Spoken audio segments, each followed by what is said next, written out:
An interlude. Orinthia's boudoir at 15:30 on the same day.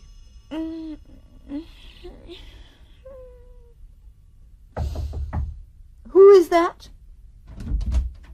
His Majesty the King. I don't want to see him. How soon will you be disengaged? I didn't say I was engaged. Tell the King I don't want to see him.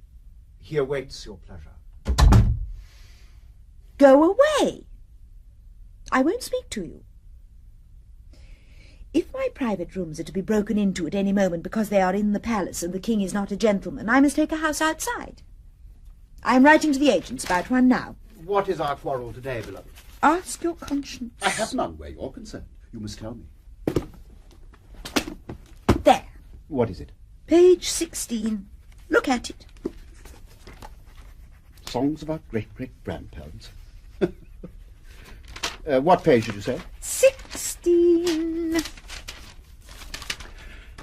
Ah, the Pilgrim of Love. Read the first 3 words if you dare. Orinthia, my beloved. The name you pretended to invent specially for me, the only woman in the world for you. Picked up out of the rubbish basket in a second-hand bookseller's, and I thought you were a poet. Well, one poet may consecrate a name for another. Orinthia is a name full of magic for me. It could not be that if I'd invented it myself. I heard it at a concert of ancient music when I was a child, and I've treasured it ever since. You always have a pretty excuse. You are the king of liars and humbugs. You cannot understand how a falsehood like that wounds me. Beloved, I'm sorry. Put your hands in your pockets. They shall not touch me again. Don't pretend to be hurt unless you really are, dearest. It wrings my heart. Since when have you set up a heart? Did you buy that too, second-hand? I have something in me that winces when you're hurt, or pretend to be. Yes, I have only to squeal, and you will take me up and pet me as you would a puppy run over by a car. That is what you give me when my heart demands love. I'd rather you kicked me. I should like to kick you sometimes, when you're specially aggravating. But I shouldn't do it well. I should be afraid of hurting you all the time. I believe you would sign my death warrant without turning a hair. That is true, in a way. It's wonderful how subtle your mind is, as far as it goes. It does not go as far as yours, I suppose. I don't know. Our minds go together halfway. Whether it is that your mind stops there, or else that the road forks and you take the high road and I take the low road, I cannot say. But somehow, after a certain point, we lose one another. And then you go back to your Amandas and Lysistratas, creatures whose idea of romance is a minister in love with a department. If Lysistrata had a lover, I should not be interested in him in the least, and she would bore me to distraction if she could talk of nothing else.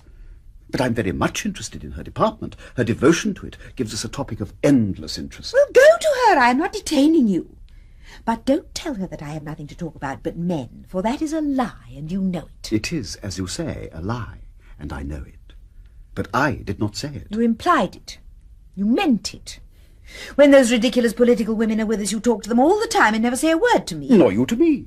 We cannot talk to one another in public. We've nothing to say that could be said before other people.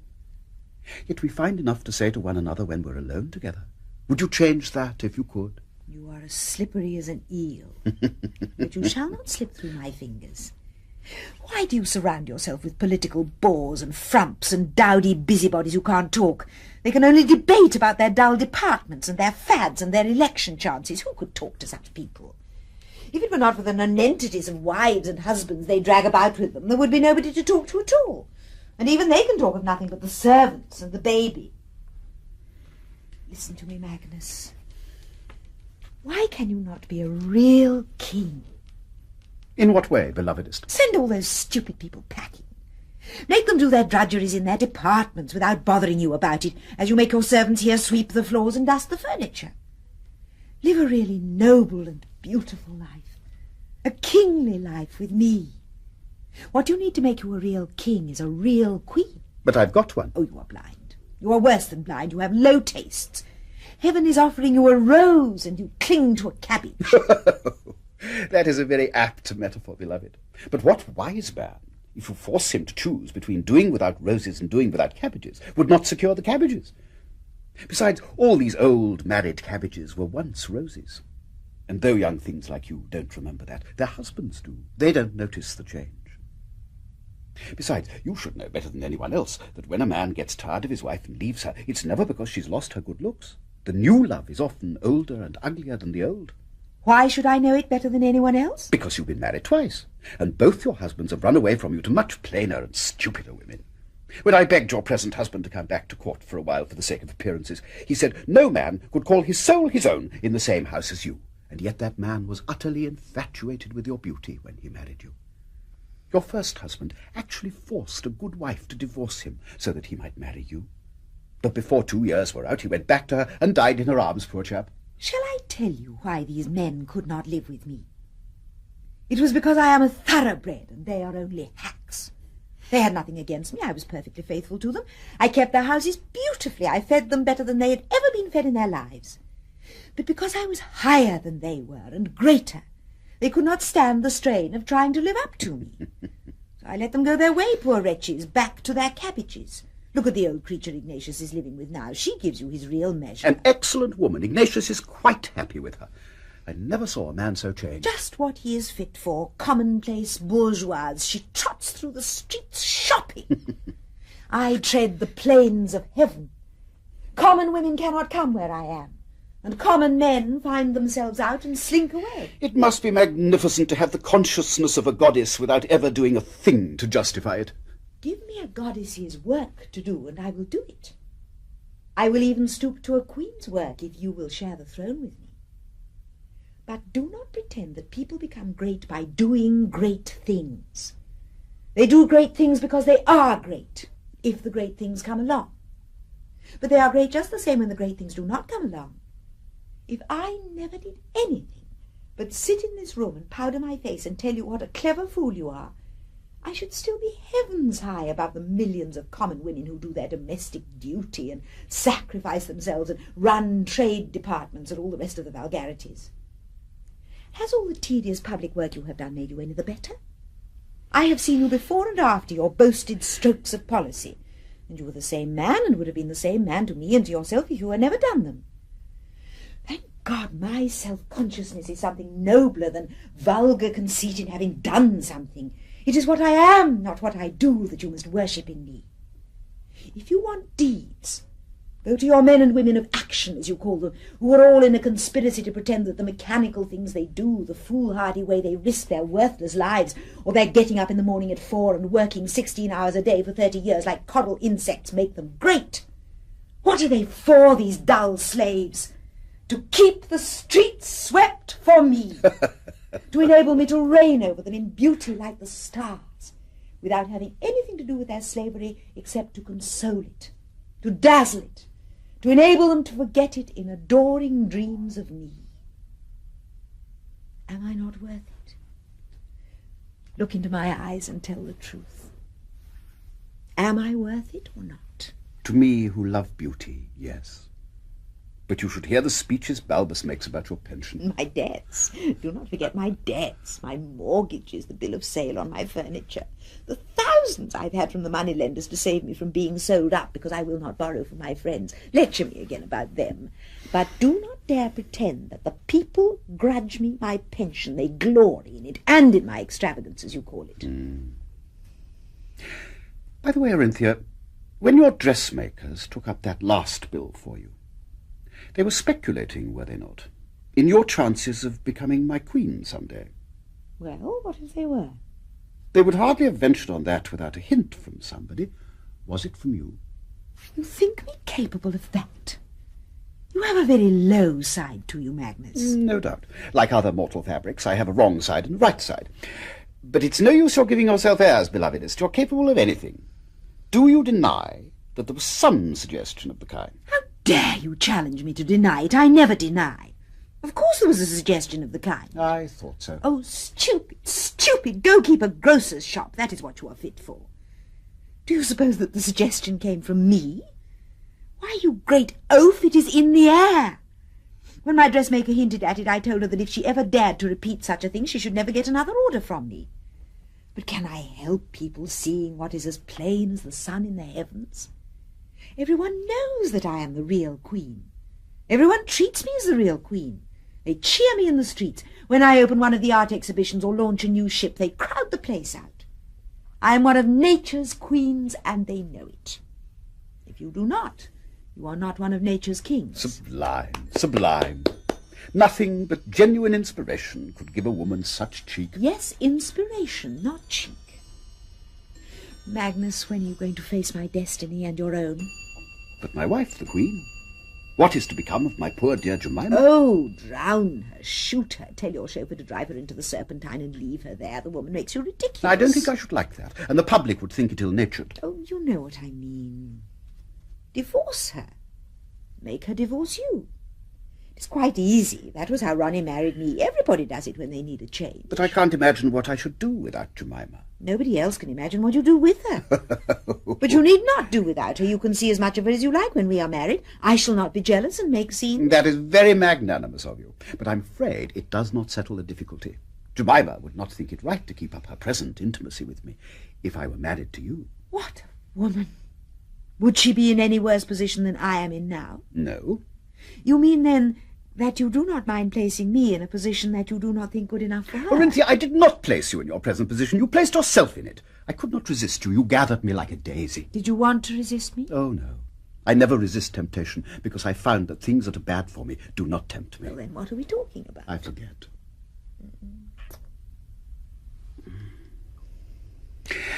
I think I was explaining the impossibility of my wife changing places with you. Why impossible, pray? I cannot make you understand. You see, you have never been really married, though you've led 2 captives to the altar and borne children to one of them. Being your husband is only a job for which one man will do as well as another, and which the last man holds, subject to 6 months' notice in the divorce court. Being my wife is something quite different. The smallest derogation to Jemima's dignity would hit me like the lash of a whip across the face. About yours, somehow, I do not care a rap. Nothing can derogate from my dignity. It is divine. Hers is only convention. That is why you tremble when it is challenged. Not a bit. It's because she's part of my real workaday self. You belong to fairyland. Suppose she dies. Will you die too? Not immediately. I shall have to carry on as best I can without her, though the prospect terrifies me. Might not carrying on without her include marrying me? My dear Orinthia, I'd rather marry the devil. Being a wife is not your job. You think so because you have no imagination. And you don't know me because I have never let you really possess me. I should make you more happy than any man has ever yet been on earth. I defy you to make me more happy than our strangely innocent relations have already made me. You talk like a child or a saint. I can give you a new life, one of which you have no conception. I can give you beautiful, wonderful children. Have you ever seen a lovelier boy than my Basil? Your children are beautiful, but they're fairy children, and I have several very real ones already. A divorce would not sweep them out of the way of the fairies.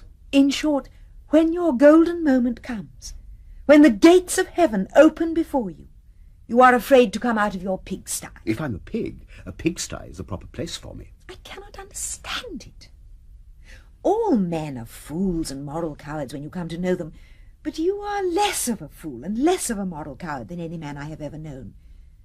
You have almost the making of a first-rate woman in you.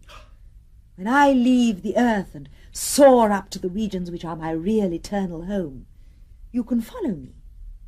I can speak to you as I can speak to no one else, and you can say things to me that would just make your stupid wife cry. There is more of you in me than of any other man within my reach. There is more of me in you than of any other woman within your reach. We are meant for one another. It is written across the sky that you and I are queen and king. How can you hesitate? What attraction is there for you in your common, healthy, jolly lumps of children, and your common housekeeper wife, and the rabble of dowdies and upstarts and intriguers and clowns that think they are governing the country when they are only squabbling with you? Look again at me, man. Again and again. Am I not worth 1,000,000 of such? Is not life with me as high above them as the sun is above the gutter? Yes, yes, yes, of course. You are lovely, you are divine. Ah? And you are enormously amusing. Oh!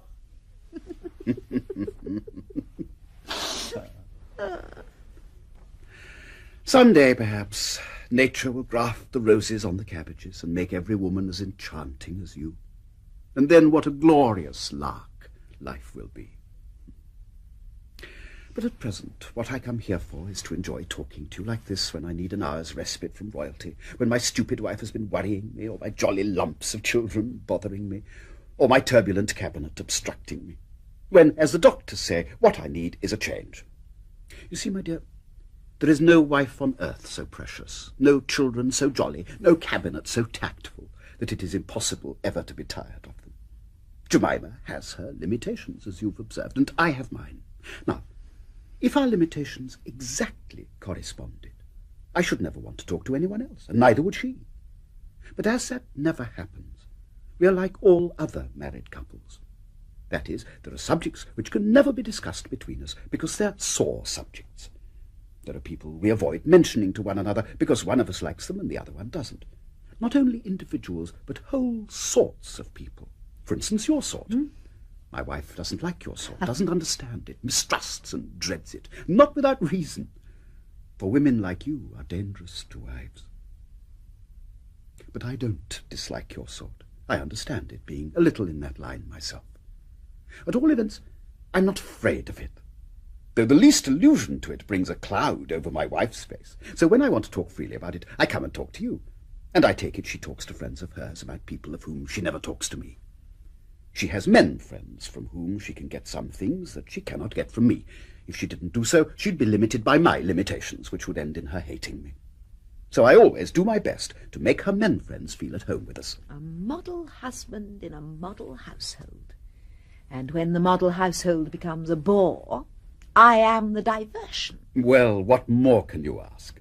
Do not let us fall into the common mistake of expecting to become one flesh and one spirit.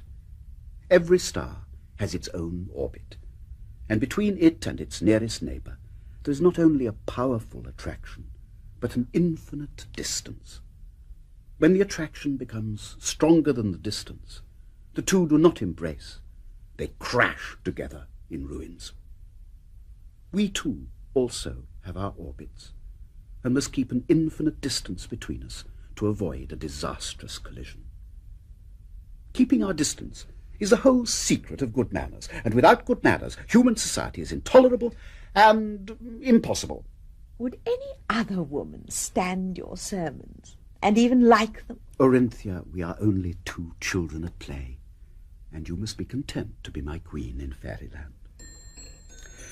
And I must go back to my work. What work have you that is more important than being with me? None. Then sit down. Unfortunately, this silly business of government must be carried on.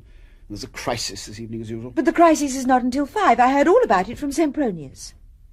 Why do you encourage that greedy schemer, Proteus? He humbugs you. He humbugs everybody. He even humbugs himself, and of course he humbugs that cabinet which is a disgrace to you. It is like an overcrowded third-class carriage. Why do you allow such a riffraff to waste your time? After all, what are you paid for to be a king?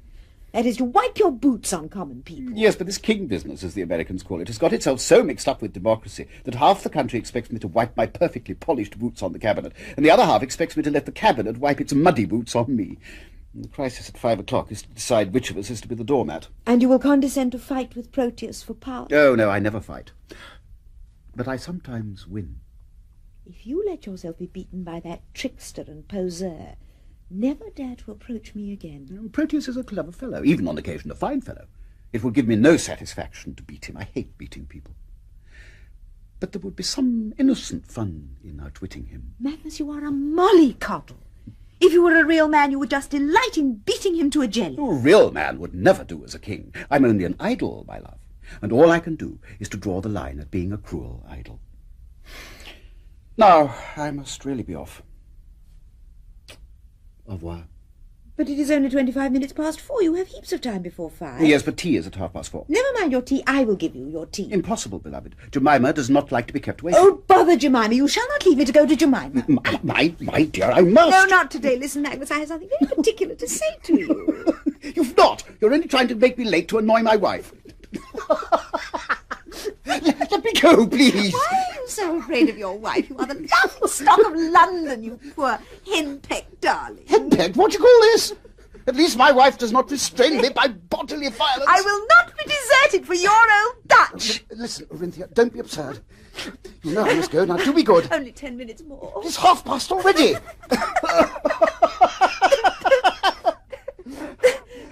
You're doing this out of sheer devilment. You're so abominably strong that I cannot break loose without hurting you. Must I call the guard? Do! It will be in all the papers tomorrow. Fiend! Orinthia, I command you. Very well, then, you she-devil. You shall let go. Shh.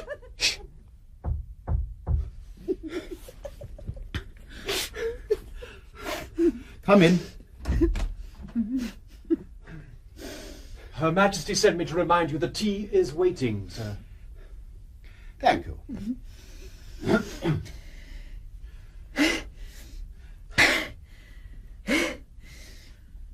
The king forgets everything when he is here. So do I, I'm afraid. I'm so sorry. No explanations are needed.